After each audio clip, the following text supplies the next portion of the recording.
class. So this is a very small book about chanting, how to become free from offenses in chanting. This is a new book. It's a fiction story of how to attain Krishna Prema, but written in fiction based on the metaphors of Jad Bharat and Mahaprabhu and Raghunath Das Goswami. And it's in language that you could give to, the topic is high, but it's in language that you could give to non-devotees. And then we also have some copies of Raghunath Das Goswami's Mana Shiksha, which Hari Parshad Prabhu kindly translated from the Sanskrit. So this has the commentary of Bhakti Vinod, and also Bhakti Vinod's songs on Mana Shiksha, which has never before been published, and commentary by Shiva Ram Maharaj, Jayadvaita Swami, Sachinandan Maharaj, Bhakti Vigyan Swami, and illustrations that we had made specifically for this book. So this is a very, if you really want to go deep into the process of bhakti, we just have a very few copies of this here. So we have these downstairs after the class.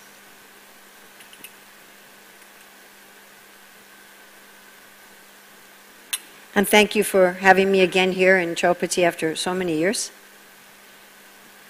The temple just keeps getting better and better and better.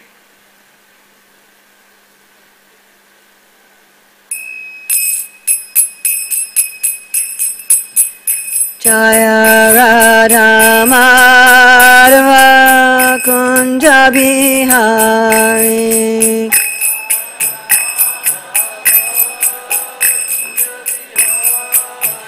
Jaya Radha Madhava Kunja Bihari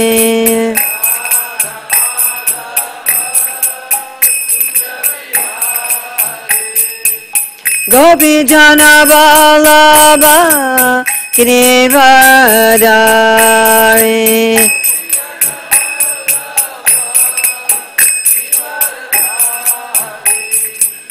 Gopi Jana Vallabha Girivardhari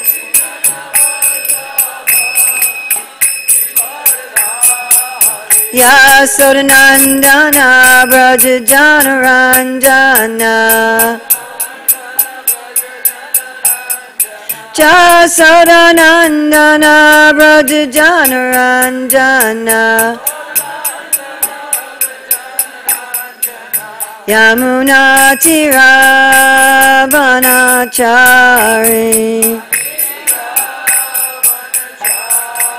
Yamuna Tiravanachari Jaya Radha Madhava Kunja Bihari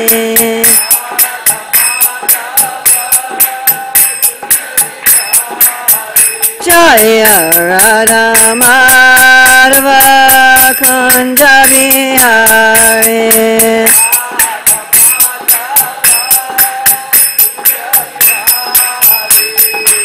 Gopi Jana Vallabha Girivardhari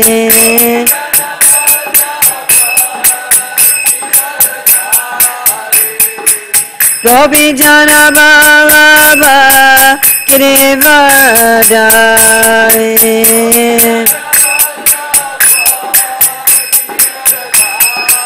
Yasodanandana Brajajana Ranjana Yasodanandana Brajajana Ranjana Yamuna Tiravanachari Yamuna Tiravanachari Jaya Radha Madhava Kunja Bihari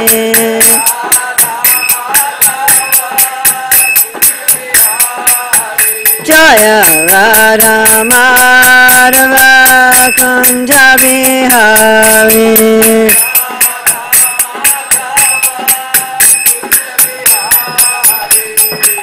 Gopi Jana Ballabha Girivardhari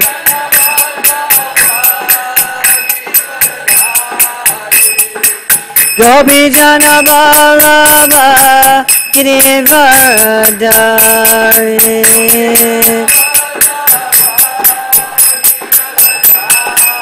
Jasodanandana Braja Janarandana Jasodanandana Braja Janarandana Yamuna Tira Vanachari Yamuna Tira Vanachari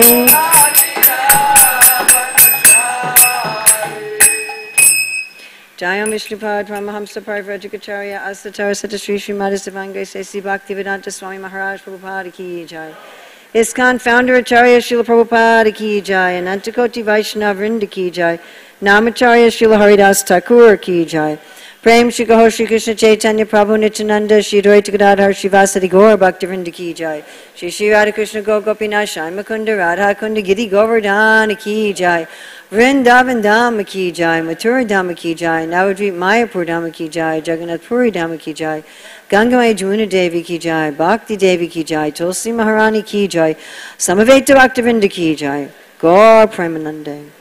All glories to the assembled devotees. All glories to the assembled devotees. All glories to the assembled devotees. All glories to Sri Guru and Gauranga. All glories to Srila Prabhupada.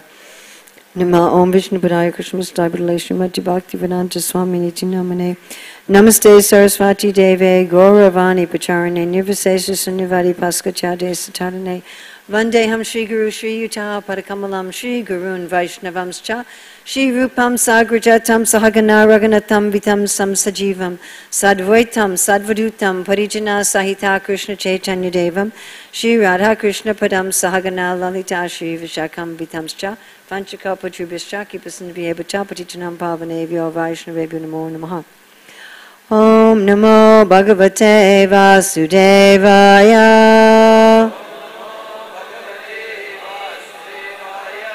Om Namo Bhagavate Vasudevaya Om Namo Bhagavate Vasudevaya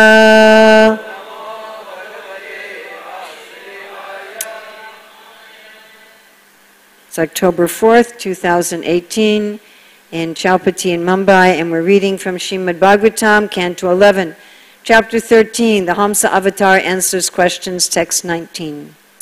Samam achintaya devha prashna paratitirshaya tasyaham hamsa rupena sakasham agamam tada. Please chant.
Ladies?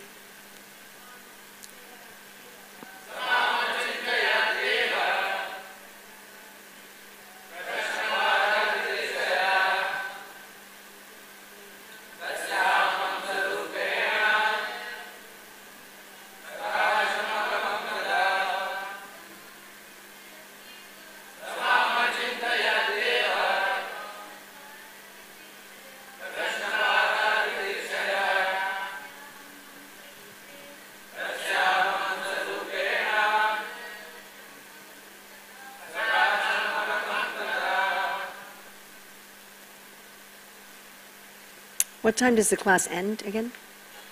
9:50. Saha, he, Lord Brahma, Mam, me, Achintayat, remembered, Devaha, the original demigod, Prashna, of the question, Para, the end conclusion, the answer, Titirshaya, with a desire to attain, understand. Tasya, unto him, aham, I, Hamsa Rupena, in my form of Hamsa, Sakasham, visible, Agamam, became, Tada, at that time. BBT translation and purport. Lord Brahma desired to attain the answer to the question that was puzzling him, and thus he fixed his mind on me, the Supreme Lord. At that time, in my form of Hamsa, I became visible to Lord Brahma. Purport. Hamsa means swan, and the specific ability of the swan is to separate a mixture of milk and water, extracting the rich milky portion. Similarly, Lord Krishna appeared as Hamsa, or the swan, in order to separate the pure consciousness of Lord Brahma from the modes of material nature. Samam achintaya deva prashna para titirshaya tasyaham hamsarupena sakasham agamam tada. Lord Brahma desired to attain the answer to the question that was puzzling him, and thus he fixed his mind on me, the Supreme Lord. At that time, in my form of Hamsa, I became visible to Lord Brahma. Are you translating in the back? You're translating? If I'm going too fast, will you just wave at me and tell me to go slower? Okay? If I say some word that you do not understand, also just ask me to clarify, okay? And anyone here also, my natural speech is very fast. I'm from New York City. Everybody there everything is fast. So, especially if I get very excited, I will start to speak fast. So, if I go too fast, will you tell me? Is this okay? Yes? And if I say some word in English you do not understand, will you ask? This is a deal, everybody? Ladies also? The ones making the garlands all the way in the back? They're not even listening, they're just making garlands. Okay. Hare Krishna. So this is a very, as was pointed out in yesterday's purport, it's a very strange situation because Lord Brahma was benedicted not to become bewildered. But he's bewildered. And the question is a bewildering one. And that is, how do we have higher consciousness when we are absorbed in the world? The question is, when the senses and the sense objects are interacting, and that is a whole other topic of Sankhya, how do the senses and the sense objects interact? What's the relationship between the sense objects, the mind, the brain, the soul? That is the topic in modern times of what's called philosophy of science. So in this very complicated understanding of the relationship between the senses and the mind and the sense objects, how can we have higher consciousness? Now this is the question.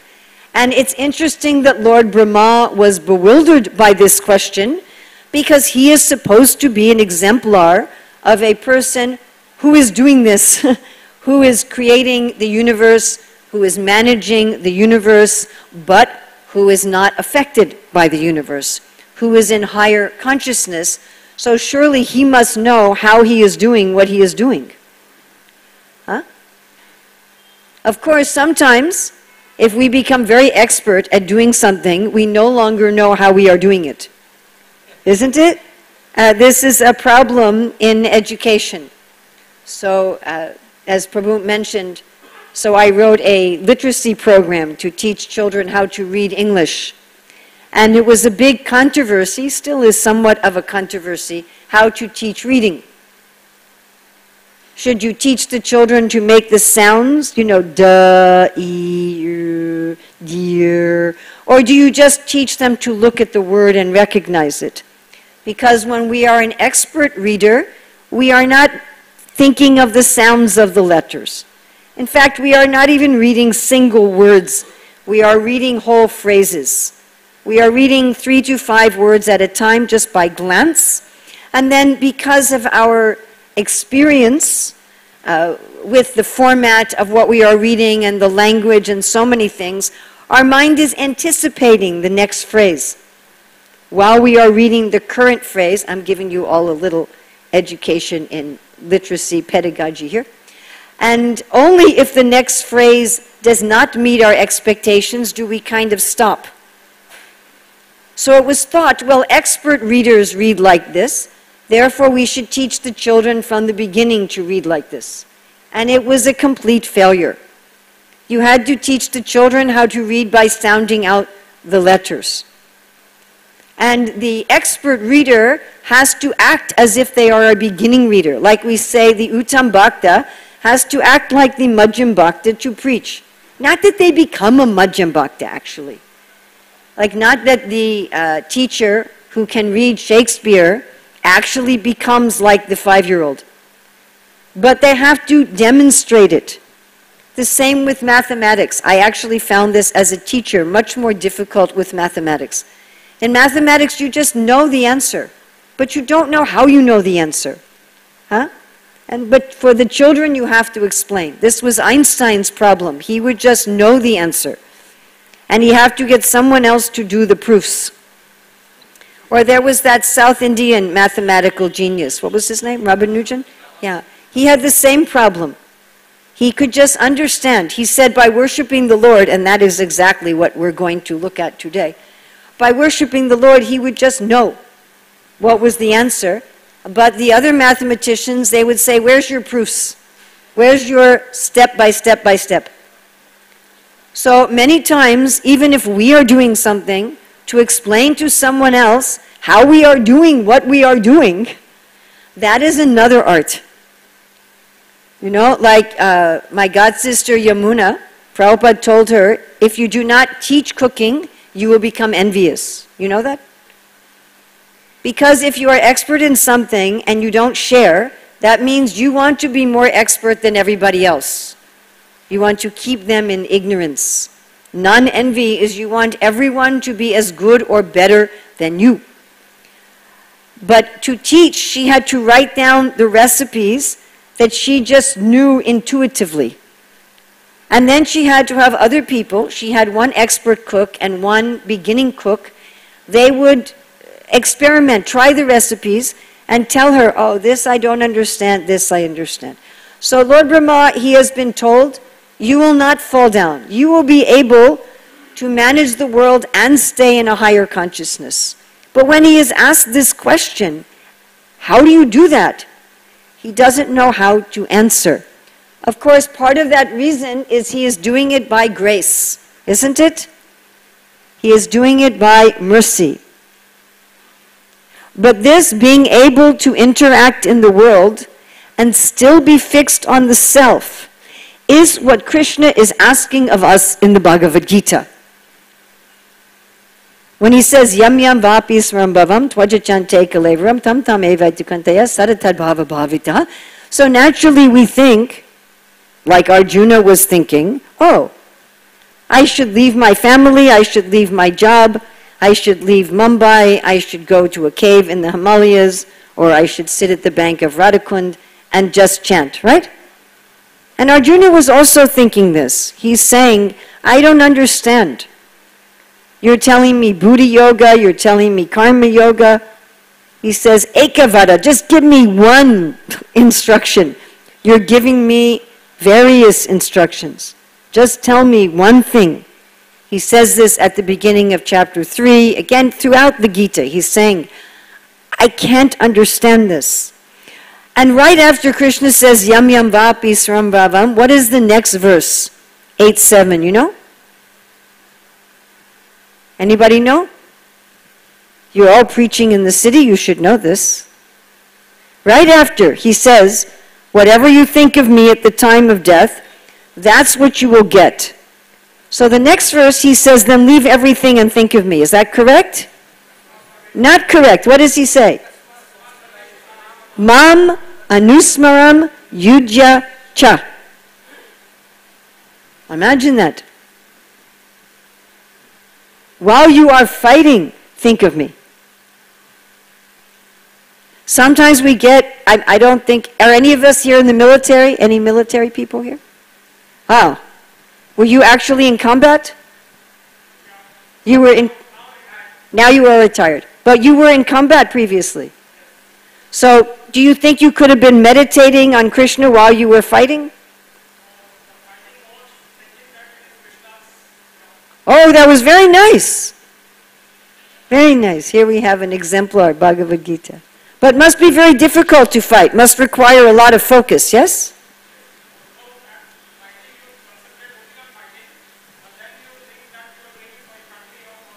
Aha, but so it's not simultaneous. Yeah, it's consecutive. Just like I visited a school in, you all understand? Simultaneous and consecutive, yeah? I visited a school in London, not a Hare Krishna school.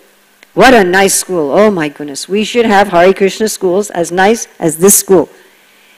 It's put on by people called St. James. It's a mix of Christianity and Mayavad. Seriously, they're mixing Christ and Sankara. Very strange. But anyway, they're vegetarian and they teach Sanskrit, they teach the Vedas. I mean, what a nice school. Except Krishna's not there, but otherwise, so nice. So before every class, the students offer the class to the Paramatma, and at the end of every class, they offer the class to Paramatma. So that we can do consecutively, but Krishna is asking to do it simultaneously. For a fighter. Now those of us who've not been in the military, maybe we have gotten in a verbal fight. Huh? How many of you in your life have been in a verbal fight? Almost everybody. It's very engaging, isn't it? Actually, for myself, I have decided that I should avoid verbal fights because I forget Krishna. As soon as I am in a verbal fight, even if it's philosophy. One time, I was with a group of devotees and we were having this, we were talking about verbal philosophical fights. And one of the devotees, Shamaka Rishi, who runs our Oxford Hindu Center, he said, when we engage like this, we forget about the blue boy playing his flute. And I said, you know, you're right. When I get really wrapped up in some philosophical fight, even it's about Shastra, I just forget about the little blue boy playing his flute. Like, completely. So I thought, I cannot do this. I cannot do this instruction of Krishna, Mam Anusmaram Yujacha. I find it very difficult. But this is what Krishna is asking for. And this is the question put before Lord Brahma. How do you do this? And my dear friends, if we can't figure out how to do this, we will never make the world Krishna conscious. There's a lot of discussion in our movement about how to spread Krishna consciousness to all the people of the world. Yes? And people say, well, maybe if we play guitars and serve pizza, but I say we already are serving pizza and playing guitars. That's already happening. And so many people are wearing trousers.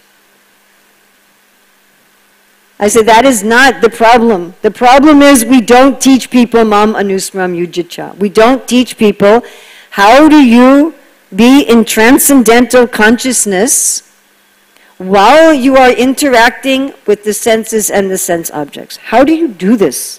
What is the process? Because it seems to be, as the question was asked, that as soon as you're absorbed in interaction with the world, you forget Atma. You forget self and super self. So therefore Hamsa avatar has appeared in order, just like a Hamsa, which here is translated as a swan. And Prabhupada generally translates as swan, but our godbrother Arvinda Sarup Prabhu did some research as to what is this Hamsa. He said actually it's a goose. You can look it up on the internet. He wrote a whole research about this Hamsa. Anyway, some kind of bird that has the ability to take milk from water. Somehow it can extract the essence of a thing. And in the same way, the Hamsa avatar can say, even in the world, how can you focus on Atma? How can you focus on the self? Indeed, we have this instruction by Sri Chaitanya Mahaprabhu to Raghunath Das Goswami. Whatever you are doing in the world, always internally meditate on your service to the divine couple in Vrindavan. Same instruction. And Sri Chaitanya Mahaprabhu, in speaking to Ramananda Roy's family members after Gopinath Pattanayaka got in trouble with the government, he also said, whether you are renunciates or whether you are dealing in money and the things of the world, you stay as my eternal servant. And Srila Bhaktisiddhanta Saraswati Thakur says in that purport that Srila Prabhupada is quoting, that if we have the mentality of Krishna's servant, then whether we are a renunciate or whether we are doing seemingly great material activities in the world, we will not be affected. Srila Bhaktisiddhanta Saraswati Thakur says that taking sannyas or working with money and the world are both external things. The solution is very simple. It simply needs to be practiced. But before we come to the solution, which we won't go into in depth today, because today is not about the solution, but I don't want to not say anything about it at all, otherwise you'll be, what's the solution? So how do we understand? What is the process? This verse is mostly about the process for understanding. Here, Lord Brahma, in order to understand, what does he do? He fixes his mind, achintayat.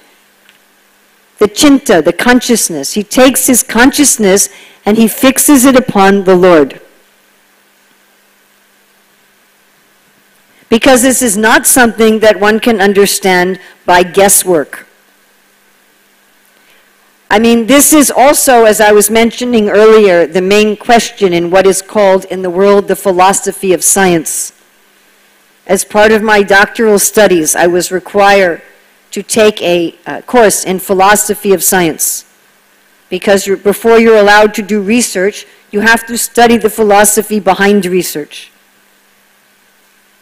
And I was very fortunate that my teacher was a little liberal, and so I could often sit in the back unnoticed just studying the prayers of Narottama Das Thakur and Bhakti Vinod. But in that class, I could actually understand, oh, this is what Prabhupada means by mental speculation. I had always wondered, what does Prabhupada mean? And what were they speculating about? Who am I? What is the world? Is the world real? Is the world not real? How do I interact with the sense objects? Who is the I that is interacting? How are the sense objects touching the senses? Because you know, the sense objects don't touch the senses directly. You know that, right? Just like in a dream, you can dream that you are eating. I have dreamed that I was eating, yes? And when you dream you are eating, you are tasting the food like you are eating. But there's no food going in the mouth. So where is the sense perception happening? So they're all speculating on these things. And they are speculating, do we have free will or not? Are we an autonomous being? And they just don't know. They have no idea. Simply thinking in circles and going nowhere. So trying to understand how I can function in this world without being attached or affected in this world, and how am I functioning simply by mental speculation. Even if you are a very big scientist, you may be a Nobel Prize winner in physics or whatever, biology, you'll not understand. You know what the conclusion of that doctoral course was? We don't know. That was the conclusion. And they gave 6 reasons why we don't know anything. And then they said, okay, so your research will not show anything, it will not prove anything, we will not know anything, now go and research. Seriously. And I was thinking, you know, at the undergrad level, they say, science knows everything. To the children also, that science knows everything. Undergrad, science knows everything. Masters, science knows everything. PhD level, we don't know anything. But don't tell anybody. And they write it in very high language, you know, very difficult language. So only other people at that level can understand, you know. It takes you like 4 hours to read 10 pages to understand what are they talking about. And their conclusion is, we have no idea. So even Lord Brahma with his 4 heads, he cannot figure this out. One has to figure it out by fixing one's consciousness on the Supreme. Now, what is interesting about fixing one's consciousness on the Supreme is the process itself gives you the answer. Because the question is, how do I become absorbed in the Supreme in the world? In order to get the answer, you have to become absorbed in the Supreme in the world. So this is interesting. Like we say, the process and the goal are the same. So that this is the process to find the answer is given not only in our Gaudiya Vaishnav tradition, but actually in every genuine religious and spiritual tradition in the world. So I was doing some research. I don't know if you're aware, but meditation has become very popular in the modern world, yes? Very, very popular. And just like kirtan became popular, but not by the Hare Krishna devotees, you know? We were very late to jump on the kirtan wagon in the world, which is very sad. And we are now very, very late for the meditation trend in the world. I'd say we are hardly even involved in it. Meditation is being taught now in the big businesses and the schools everywhere, but it is being taught by Buddhists. You all know this.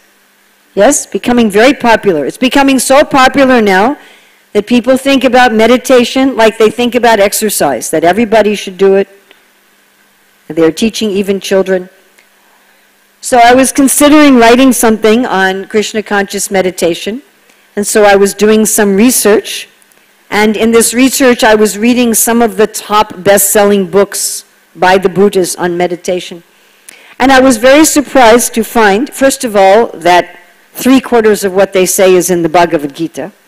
That was the first thing that surprised me. I'm like, this is all in the Bhagavad Gita, except they come to an impersonal conclusion, but we could easily be teaching this. It's just Bhagavad Gita. And the other thing that surprised me is they gave exactly the same analogy that Srila Prabhupada gives of what to do when you're bewildered.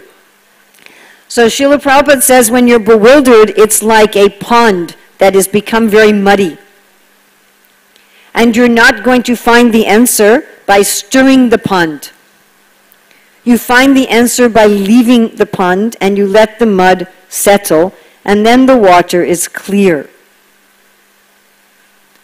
So whenever we have some difficulty in our lives, we should stop and fix our mind on the Supreme. Instead of using our mind to try to jump everywhere and find the answer. Because even Lord Brahma cannot do this. And the biggest brains on our planet cannot do this. When we fix our mind on the Supreme, then the awareness of the Lord enters our mind. And the Lord is like the sunshine. In the sun there is no darkness. And we just understand. We simply understand. Here it's saying the appearance of the Lord gives one understanding. Immediately answers our questions. I'm sure we've all had experience of this in our Krishna consciousness, isn't it? Probably most of us here have had this experience dozens or hundreds of times or thousands of times. We're confused, we're bewildered, we don't know the answer, we don't know how to move forward. We sit and we chant, we pray to the deity, we read the Shastra, we discuss the Shastra, we absorb ourselves in the Lord in some way or other, and then we just know, isn't it? We just know. It becomes completely clear. I like to tell this story. So actually, with the last time I was here in Chowpatty, 6-7 years ago, I was traveling with my oldest grandson. And also on that trip, we went to Tirupati. So we went up to Tirumala early in the morning, and it was very foggy. The window of the car was very foggy, and it was very difficult to see. But we were going to different places, and finally I realized there was no more fog outside, but the window was still foggy inside. So I said to the driver, please turn on the fan inside on the window. So he would not turn it on. I think he was thinking it would use petrol to turn it on. And I said, no, not the AC, just the fan. But he refused. And I'm a little bit of an aggressive New Yorker, and I just said, you pull to the side and you do not go anywhere until you turn on the fan. I'm sure he was thinking, I will never take an American lady in my car again. But he turned on the fan, and then the back window was also foggy, and I could see it had wires. And I said, please push the button for the wires. No, broken, he said. So I didn't believe him, so I got out of the back seat and I opened the front door and I pushed the button myself. You know, it's a useful quality back in the 70s to go out to the airport and sell Prabhupada's books in the airport. I tried to use my nature in service. But anyway, so he turned on the wire and the back window also became clear, because the fog outside was gone. So often we think the problem is external to us.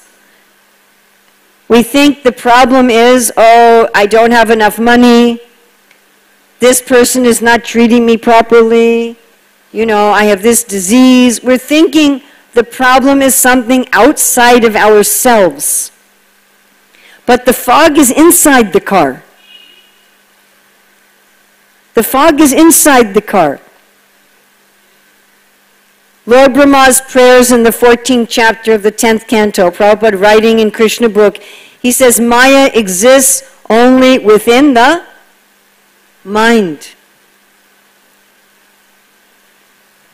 As Krishna says in the Chatur Shloka, whatever appears to be of value, if it is without relation to me, it has no reality. Know it to be my illusory energy, that reflection which appears to be in darkness. Maya is not a thing. It is a consciousness. It is a consciousness of seeing the world separate from the Lord, or seeing myself separate from the Lord. The problem is not interacting with the sense objects. The problem is seeing myself as a materialistic being and the sense objects as separate from Krishna, as seeing them as sense objects.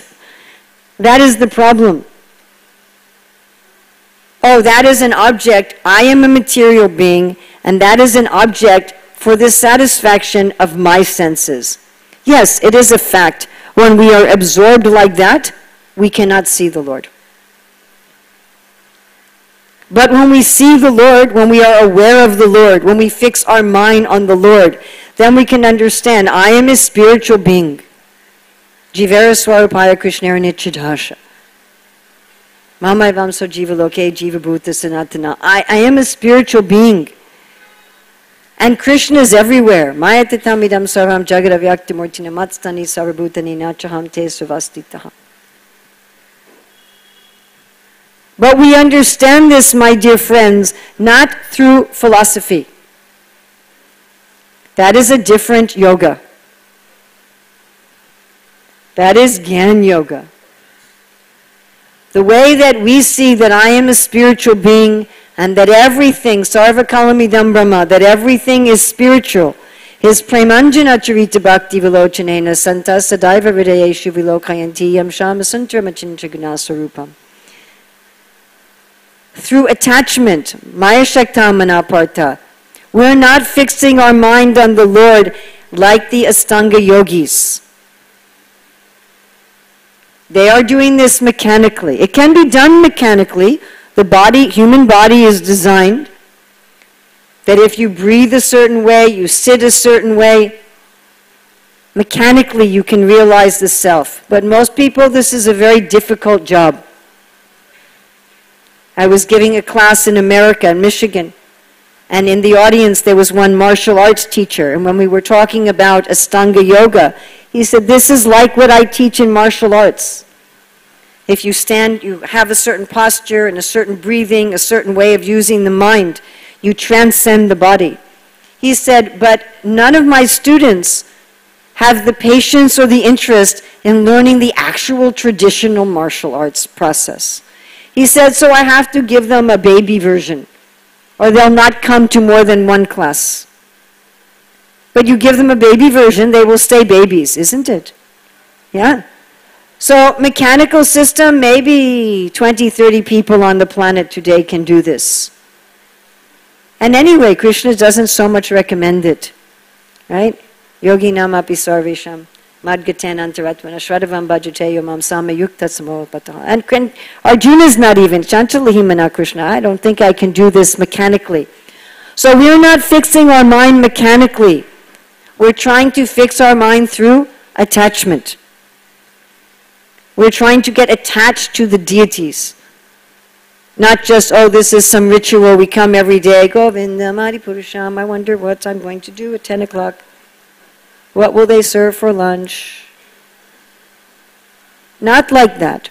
Or not like you have deities in your home and like, okay, they are my karma stamping out machine.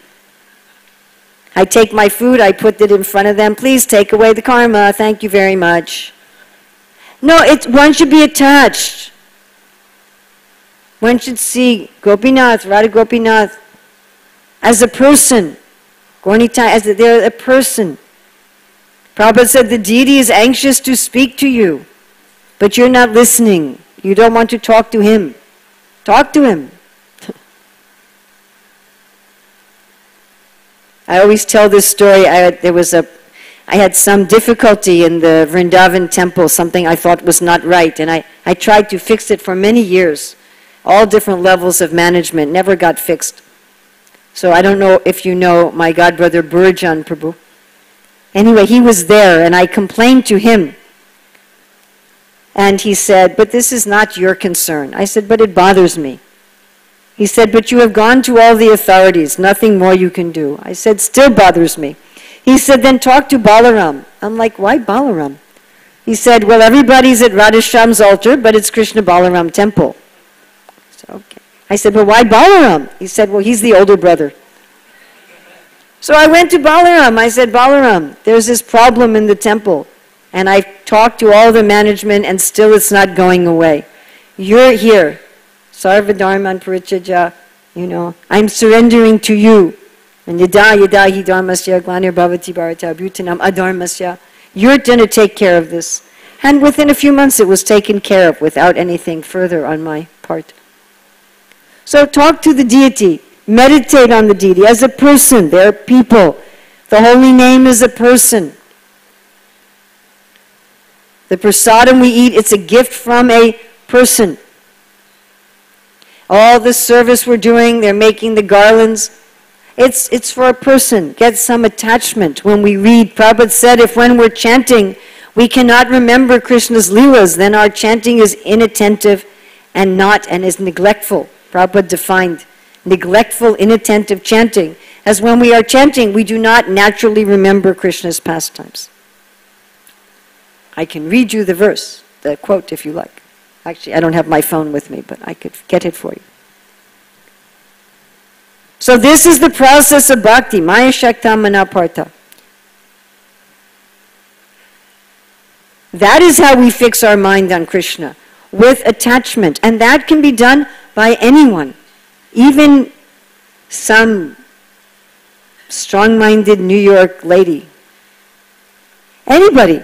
You don't have to be some, Pukka South Indian Brahmin for 35 generations.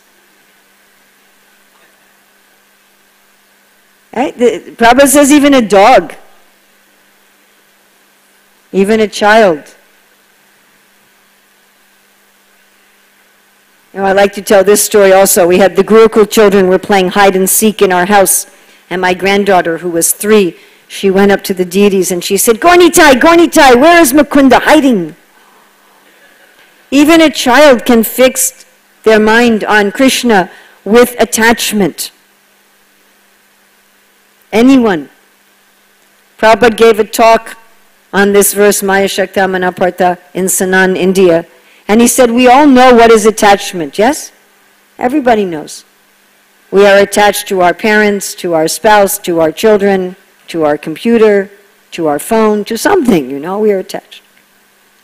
Become attached to Krishna. If I can become attached to another jiva, everybody here has been attached to another jiva, I think, yes? At least your mother, your father, yeah? An attachment to a jiva can be so strong. Romantic attachment is very strong. People do really crazy things. Or attachment to a child also, very strong. And they're just a little part of Krishna. So Prabhupada said we already know how to be attached. We don't have to be, it's not something, how do I become attached to Krishna? And then we fix our mind on him and then we understand.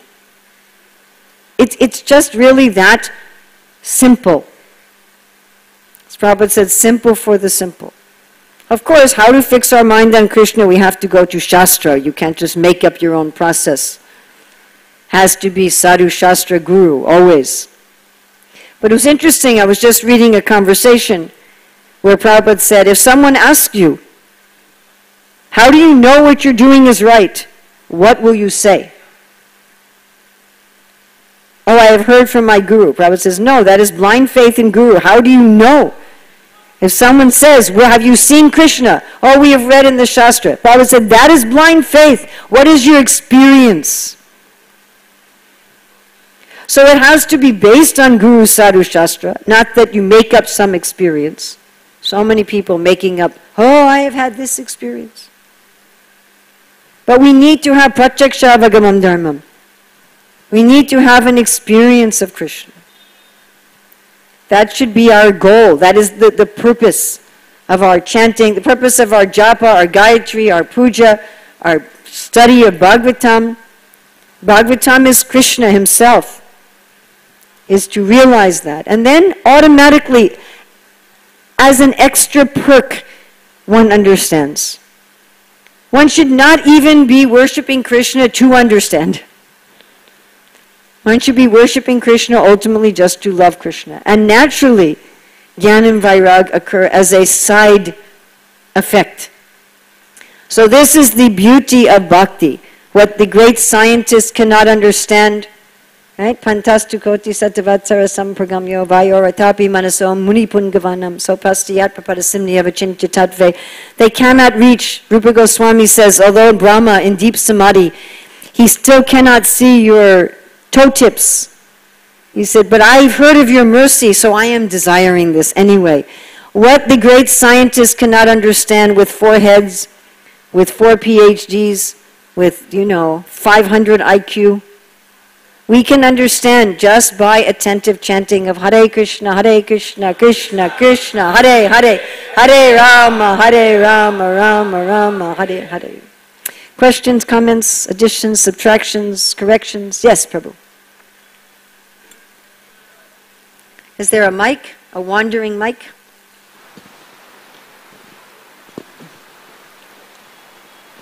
Hare Krishna. Hare Krishna. Thanks for the wonderful class as usual, Mataji. Just one question. You mentioned that we are encouraged to speak to the deities, and the deities are eager to speak back to us. So I'm trying to reconcile some knowledge which I've gathered from here and there, from lectures here and there. So where do we draw the line of not being a sahajiya and trying to speak to the deities? Because we are always advised to. So sahajiyas, first of all, they don't follow the regulative principles. They're not following Guru Sadhu Shastra. And second of all, they imitate a very high platform. And generally they choose to imitate the gopis. You don't find very many sahajiyas imitating the cowherd boys. Do you? No. Or like Raktak. You don't see very many sahajiyas saying, yes, I am following in the footsteps of Raktak and Paktrak.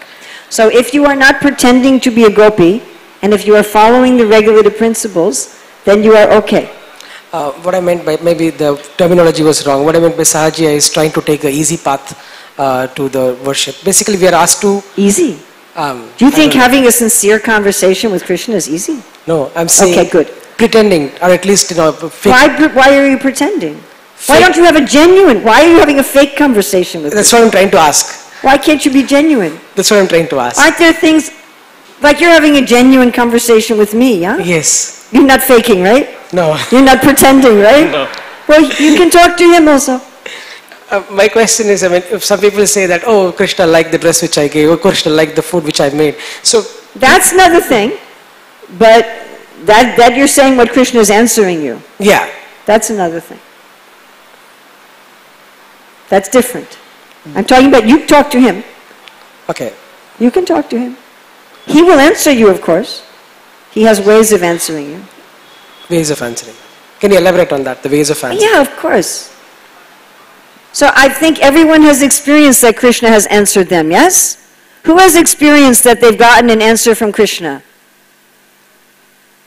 Oh, come on, don't be shy. Who has experienced that Krishna has given you an answer to a question? So these are so many people you can ask. How does Krishna give you an answer? I can speak from my own experience and from the Shastra, but you can ask so many people. Sometimes he gives me an answer in a purport or a verse. I'm asking a question, then I read something, and it's like, oh! Or sometimes a lecture. I'm sitting in a class. I had one question many, many years ago. How many years ago? I think it was 2003 or 4. So I had some question, and I did research. I could not find the answer. And I was sitting in a class. It was Bhakti Chiruswami was giving the class. He did not know I had this question at all. And he said something immediately. I had the answer to my question. Yes, does this happen to everybody? Some of you say Krishna never answered your question, so I can have some concern. Immediately the answer was there. Sometimes it takes 15 years. I mean, I had one question, was 15 years before I got an answer. Or sometimes I'm listening to a recording of Prabhupada. I remember 2006, I also had a question. One devotee said something and I thought, this is not right, this is not correct. And I was very confused. Is his understanding correct or my understanding correct? And it was a very deep thing that was really disturbing me. And then Prabhupada was giving a lecture. Immediately I got the answer.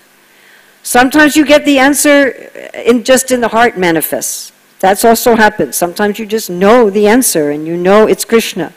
Sometimes an ordinary person on the street. Seriously. I mean, sometimes just somebody, you know, the shopkeeper says something and, oh, Krishna has given me the answer through this person.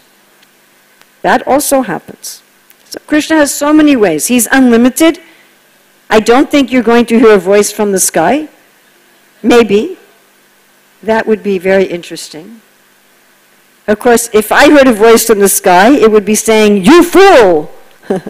But anyway, so probably you will not hear a voice from the sky. And, you know, someday we will see Krishna eye to eye. I don't know if that will happen today.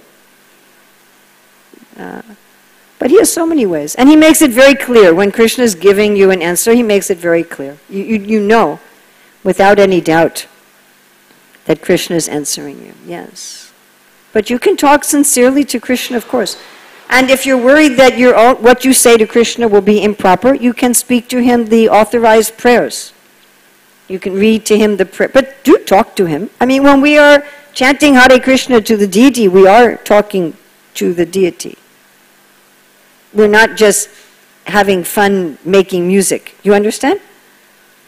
Actually, it's in the vocative. We're actually speaking. Hare Krishna. We're speaking to Krishna. So you are already talking to Krishna, actually. And don't be afraid. Oh no, I don't want to be a sahajiya. Well, who are you talking to when you were chanting Hare Krishna then? You understand? So, I mean, if you're smoking and drinking and pretending to be a gopi, that's a problem. But you're not doing that, right? Okay. That's no problem. Thank you, Mataji, for the wonderful class. We're ending now, yeah? Or you're asking a question, or we're ending now? Do we have time for another question? Okay. Another question back there from the warrior. But he'll first, and then we'll get the warrior. Yes? So Mataji, during your start of the class, you mentioned, you gave an example of you attending one of the school where it was not a Hare Krishna school and a Christianity mixed with Mayavadi, and a wonderful school with Vedas and chanting. It is a very wonderful Sanskrit. school. Yeah.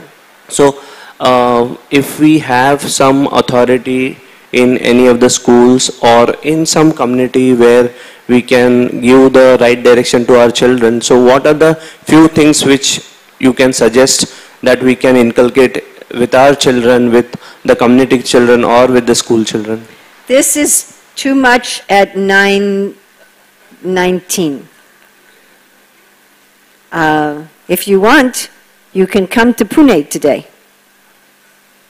So I'll be teaching at the GBC College on this topic, and I'll be giving, I don't know if they broadcast, do they broadcast from Pune?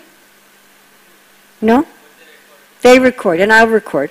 So my class on 6th morning class in Pune will be on this topic. It will be the 12 Principles of Education from Prabhupada's lectures here in Mumbai, where Prabhupada spoke about the Brahmachari ashram for the adults and the Gurukul for the children combinedly. He was going back and forth. What are the principles of the Brahmachari ashram and the principles of Gurukula? So I'll be giving a talk on that. But I gave a talk on that in Mayapur Dham many years ago, and that is still available online, the Principles of Education, so you can see that. Also on YouTube, I have a talk on the 4 keys of education that was recorded in Melbourne, and one on parenting from the Bhagavad Gita. So I have that available online. If I talk about it now, we will go at least another half an hour.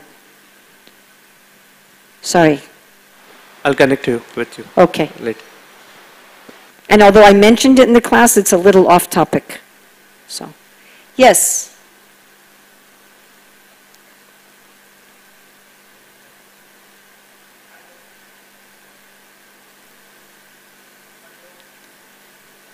Just speak. This needs to be the last question. Yes. So thank you for this wonderful talk. Primarily, I just had 2 points or 2 things to clarify. Firstly, the answer you get from Krishna. So it should be in conformity with the Shastra, because ultimately the Shastra is the authority. I cannot say that some answer has come and it is as per my mental speculation. So in case if we are not knowing the Shastras completely, or thoroughly. Completely is a little difficult, but okay. Thoroughly, I mean to say, you not understanding the Shastra, then shouldn't we check that answer with somebody who's conversant? Therefore, I was saying Sadhu Shastra Guru. Who's conversant with the Shastras. Correct. So therefore, whatever we think, whatever prayers I'm offering to Krishna, whatever answer I'm getting from Krishna must be in accord with Guru Sadhu Shastra. Yes. And second point, as you are mentioning about meditation, and you were saying like the Buddhists have, they're very this thing into meditation, and 3/4 of it is Gita. Yes, but it is. Ultimately, it's coming to impersonalism. Yes. But as I understood, Buddhism is Shunyavad. It's zero. Ultimately, nothing. Yes, that is true. So then, this Buddhist meditation is primarily Shunya. Ultimately. So I think impersonal is Shankara. You are right. And then in case of our meditation, like if we are meditating, what are we aware of when we are meditating? That I am Krishna's Das?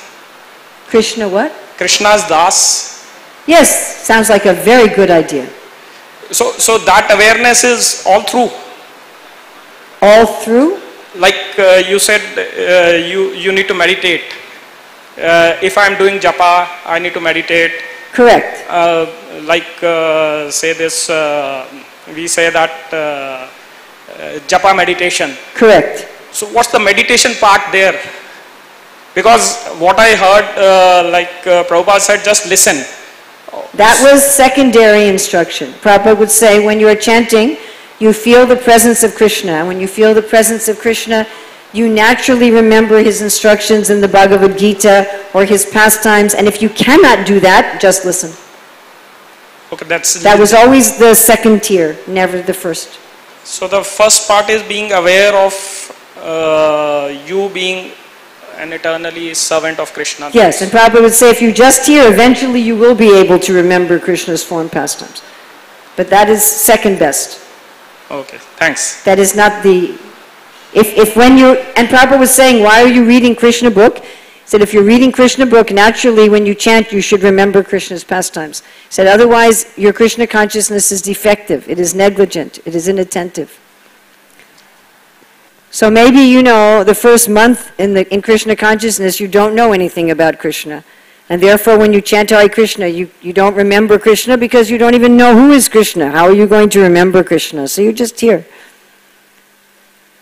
But once you are reading about Krishna naturally, just like if you say, my mother, immediately you remember your mother. Yeah? If I say my mother, I remember her face, I remember her qualities, I remember her activities, isn't it?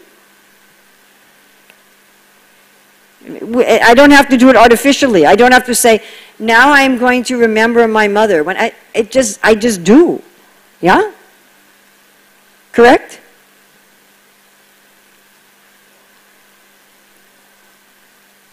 So that is the idea, that as soon as we say Hare Krishna, immediately we remember. Prabhupada is saying, like you're seeing the deity. He said, can't you remember the deity while you are chanting? But if you cannot do that, then just hear. Okay, I think we need to end. So thank you very much. Srila Prabhupada Ki Jai. Again, we have some... Thank you, Hare Krishna. Again, we have some books downstairs if anybody would like to get a book.